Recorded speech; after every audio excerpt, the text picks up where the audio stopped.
Happy Valentine's Day, everybody. I'm opening my heart to you as the host of UMass Sports Weekly, your number one source for all things UMass sports. I'm your host, Tommy Clutie, as you know, and as you probably know, it is Valentine's Day. We usually like to talk about love and things that make us happy and cheerful, but when it comes to UMass sports in the winter season, that really hasn't been the case. So let's get down to business and break down what we're going to be talking about. First, our dual reporter Phil Sanzo is going to come in, and he's going to show you how the love ran out with the men's basketball team. After starting off hot, they're now 13-12 and only 3-9 in the Atlantic 10. After that, Alex Francisco is going to come in and talk about the women's basketball team, who's had a complete changeover from last year. As she said, the roster looks very different, but unfortunately, the numbers are pretty much the same. After that, Liam Burns is going to come in and talk about the men's hockey team. Coach Carvel got the boys off to a decent start this season, but goalie troubles have bogged them down over the past several games, and they are still struggling in the Hockey East. To finish off the show, John Anderson makes his triumphant return to talk about the men's lacrosse team and preview what the season's going to look like for them. They had a tough ending, a tough way to end the season last year, and hopefully, John will tell us there's some light at the end of the tunnel.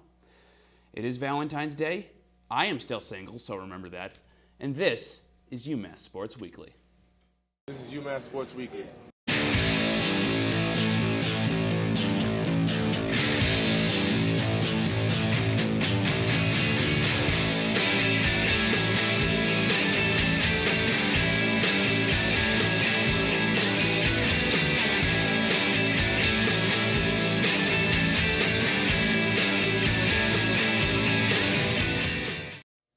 And welcome back to the show.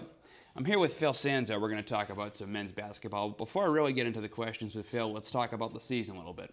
The men's basketball team, as I said, is 13-12. And they started off the season with some marquee wins over some big teams like Harvard. But as they got into A10 play, they struggled. They won a big game against Dayton, but haven't been able to beat the very beatable and the very manageable schedule that has been put forth in the A10. So now I'm going to turn to you, Phil. Phil, the last game we saw was the St. Joe's game. Give us a recap of that. Well, they were come away with their first win after I know after losing. I think. But it was preface with this: how is St. Joe's doing this year? Not well. St. Joe's is also at the bottom of the conference with UMass, so I think they're St. Joe's and Duquesne are the only two teams worse than UMass right now in the conference.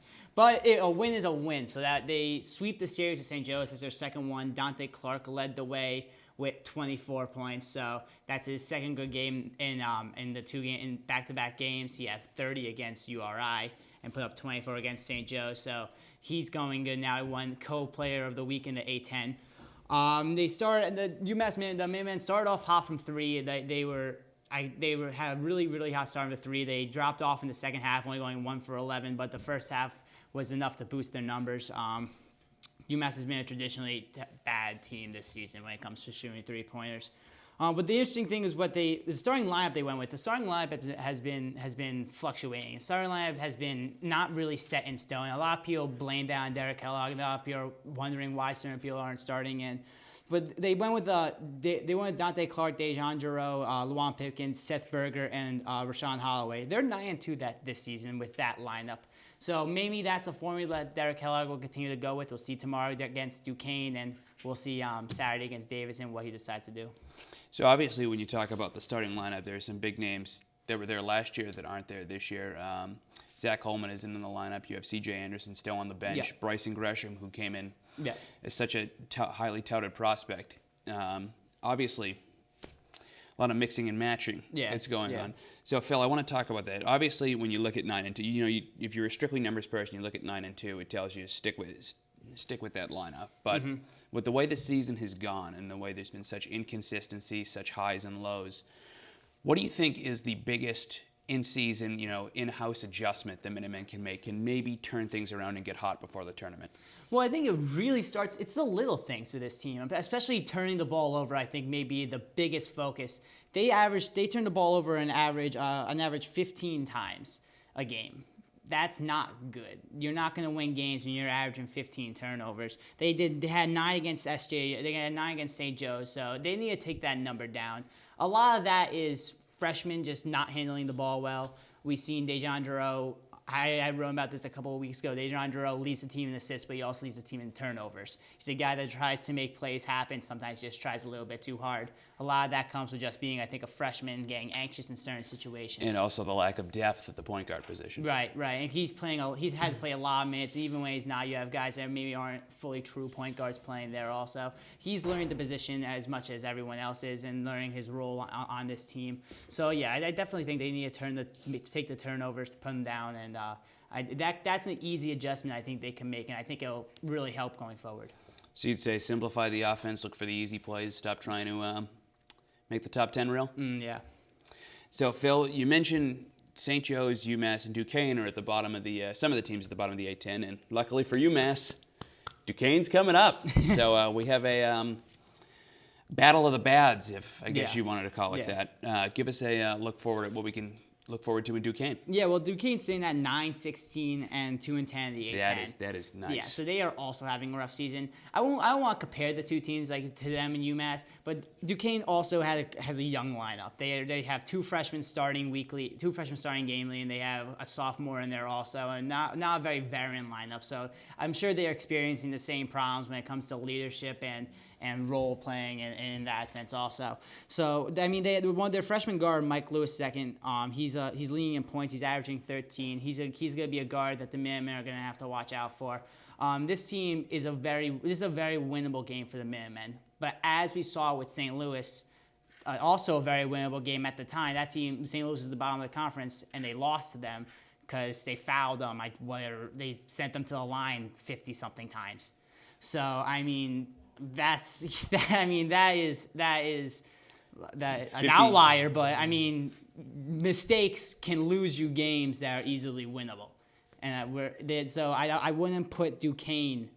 Out of it. I think they still have to play hard and can't take advantage of it.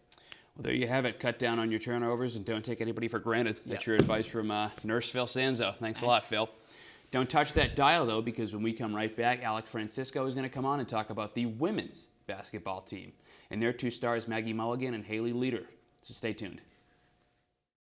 Welcome back into the show. First, apologies to Haley Lydell. I can't seem to write things on the teleprompter, so that goes to my grammar. But we're going to talk about the women's basketball team, who unfortunately has had a difficult season thus far. They're 9-17, only 3-10 in the conference, so it's been a tough go of it. They have had two stars, like I talked about, but things are not great, and that's where we bring in Alex Francisco. So, Alex, it's been a couple weeks, so I just want you to give us a breakdown of what's happened since we got back from break, or since 2 weeks ago.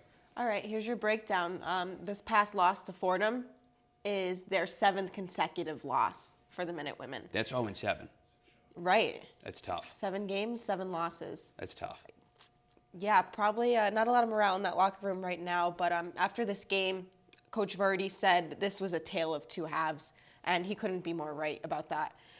They were down by 6 at the end of the first half, and the second half, they looked like a different team coming out there.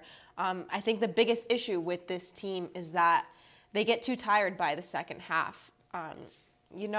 It's a small team as far as numbers on the roster go, and these girls are playing a lot of minutes. So Fordham, really, it was easy for them to just run away with them, this one. They looked tired out there, especially on their defensive matchups. So that was the biggest issue with Fordham. The game, they got smoked 74-43. So they're now 3rd to last in the conference and 3-10 in the A-10. Well, that's obviously very difficult to come back from that, even as a host. So, Alex, I know all season we've talked about how this team struggles with depth. They play, if they're lucky, Coach Verdi will put in 7 players. Usually they stick with 6. Maggie Mulligan and Haley Lydell will usually play 30 to 40 minutes. So it's difficult going forward, but the season's not over. We have a couple games left, and then, like we talked about with Phil, you hope they get hot, go into the A-10 tournament, make some noise. So just give us a little preview of what we can look forward to the rest of the season. Yeah, you're absolutely right. There's only 3 games left, but these 3 games are really so important. Tomorrow they have number 9 in the conference, Richmond, at Richmond. February 19th versus LaSalle here at the Mullins Center. And then last game of the season, February 22nd at URI. So they have a really good chance of beating Richmond and URI, but those are 2 road games. So that could be a problem for the Minutewomen. They're at 1-11 on the road this year. But these are teams that, especially URI, that they should beat. So if they can squeeze out at least 2 wins out of the 3 of these games, then that puts them in good shape to be bumped up at least a little bit in the A10 conference. And that's the difference between having to play Fordham again in the first round of the tournament or a team like Duquesne. But in order to do that, they can't have another 18 turnover game like they just did. That's unacceptable, and you can't just give away. That's giving away points, and that's why Fordham really blew them out in this game. We also need freshman Haley Lydell to really step up. I know she's a freshman. She's been playing a phenomenal season. She's really stepped it up, but she's been quiet lately. She was 3 for 8 shooting against Fordham, and you can't have that out of your leading scorer, out of one of your star players, if you want to make a run in this tournament. She's really risen to be a star on this team this year, and they really need her to be back as a leading scorer. Yeah, I mean, when you go into the A10 tournament, you usually like to play the "we're riding a streak, we can beat anyone" type of mantra. But with this team, they might be playing the "who can we win a first-round game against, and who can we seed ourselves against." That's exactly what they're going to be playing.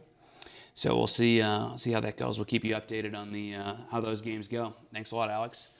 When we come right back, we're going to talk about the men's hockey team. So stay tuned and make sure not to touch that dial. Welcome back to the show. Now, before we get into the hockey segment, a quick update. The Minutemen are taking on Merrimack right now, and they are down 2-0 in the first period. So with that in mind, we're going to bring in Liam Byrne to talk about the hockey team. Now, Liam, 5-21-2. We've been talking about 2 teams that are struggling, but that's struggling. That's not very good. No, They're on an 11-game losing streak right now and have not won a game in the Hockey East in over a month. So, you think you can, Sherlock, you think you can shed some light on what's going on here? I wish I could.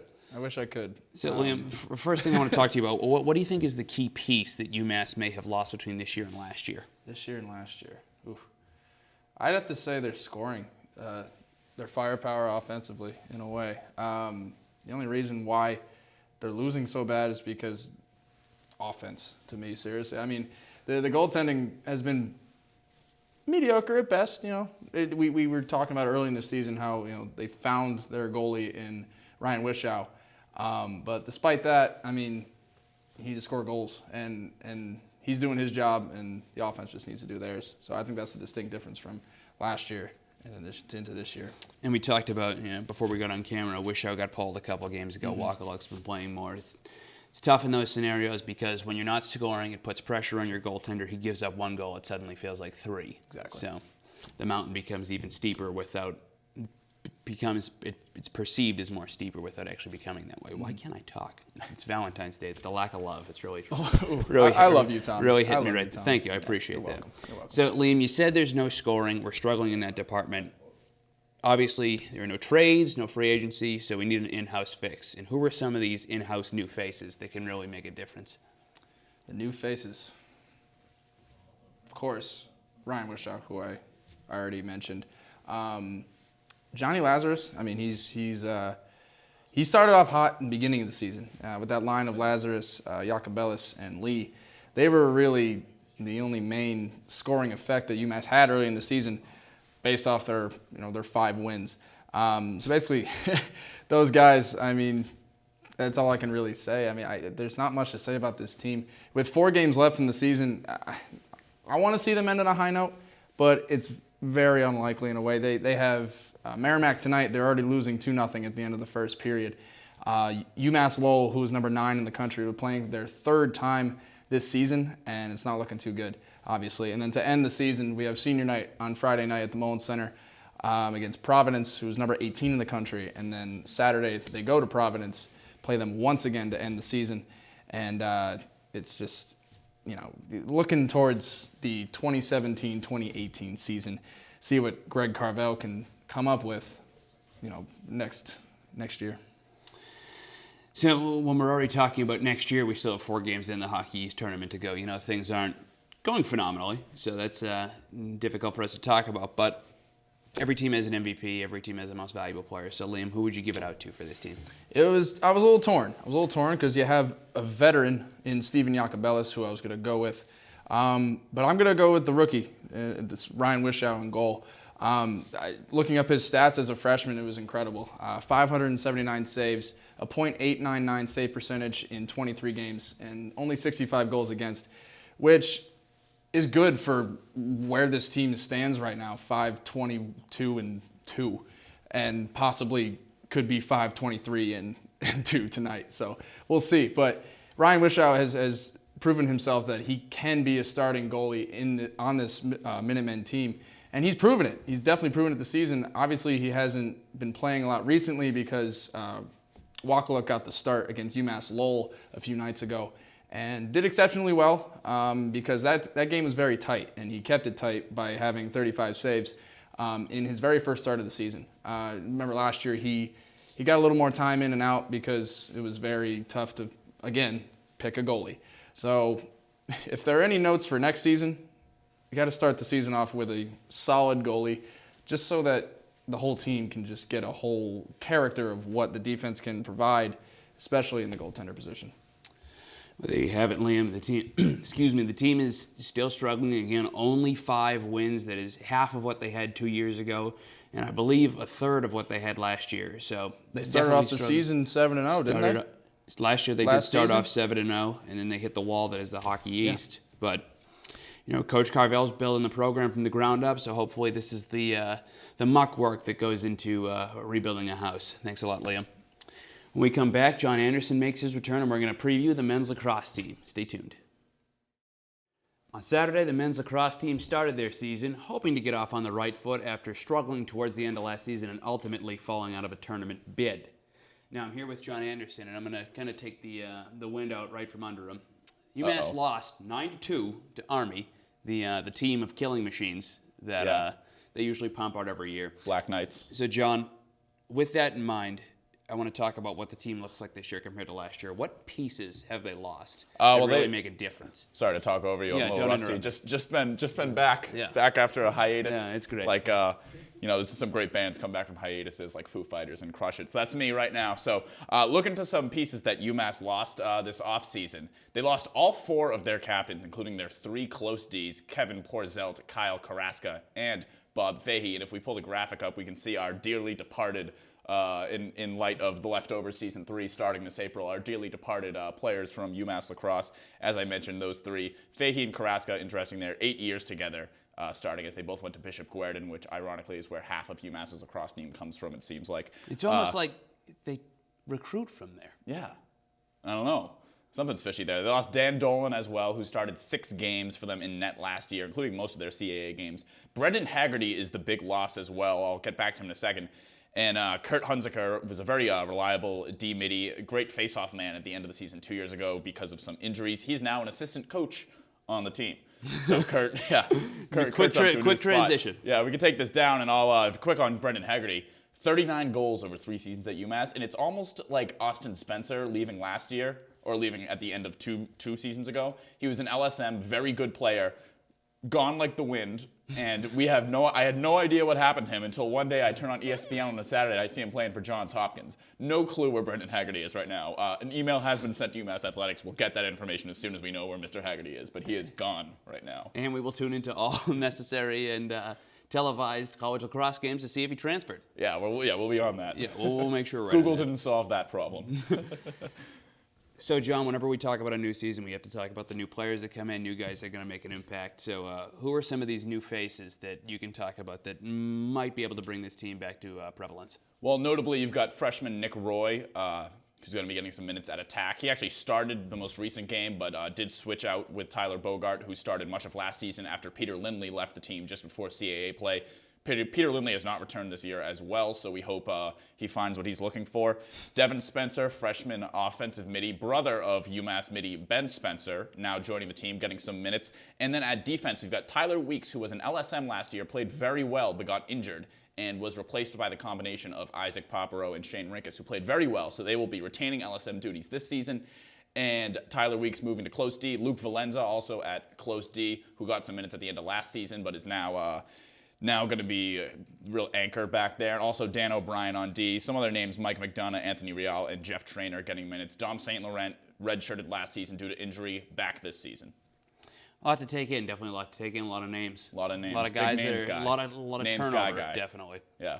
I'm not a names guy, but names guys love me. Names guys love you, not a name guy. Not a stats guy, though. We have all these big changes. We have this giant turnover, and then we have this game that occurred Saturday. How did this turnover translate against the Army? Well, Tommy, have you ever written a Spanish essay and plugged the entire thing in English into a Google Translator and then just submitted it, and the teacher's like, this clearly went into a translator, then you get a really bad grade on it? No. Oh, you're not a cheater, sorry. I've never done that either, but I've had friends who have done that, and it doesn't translate very well, and I mean, that's where the metaphor really plugs in right here, and if we look to the stat sheet Did again, you plug the metaphor into Google Translate too? Yeah, it worked great. Again, not a stats guy, but we're going to look at some stats right now. We've got shots not in favor of UMass, 35-19. But you go to shots on goal. UMass had 10 shots that just didn't go at the net and missed the net completely. So that's basically the same thing as a turnover. Ground balls game was even. Ground balls game was not even.